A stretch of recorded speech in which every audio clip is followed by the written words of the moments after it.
nuk ka asnjë shans shkencor, teknologjik që të bëhet përgjim përmes pajisjeve DPI, 2 të krijohet profilizim i personave të caktuar gjatë komunikimit të tyre si pasojë e përdorimit të pajisjeve DPI.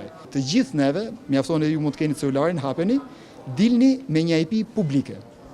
IP-ja publike është në bazë të entitetit, jo në bazë të individit. Kështu që eliminohet mundësia e profilizimit. E dyta, i gjithë komunikimi është i enkriptuar. Do thot me çelësa dhe me algoritma simetrik dhe asimetrik të koduar. Çka do thot çdo lloj informacioni nuk mundet që të arrihet të përgjohet.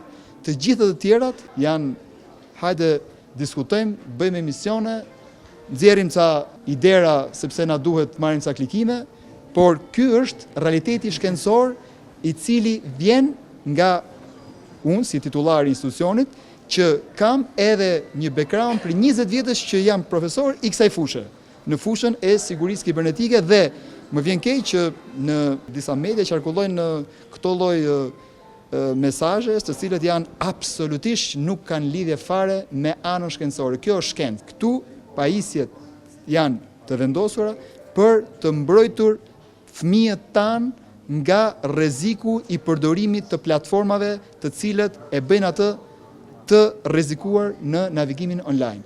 Kaq këtu fillon dhe këtu mbaron. Nuk ka as edhe një lloj shansi shkencor, teknologjik që të profilizohesh, nuk ka asnjë shans shkencor që të përgjohesh.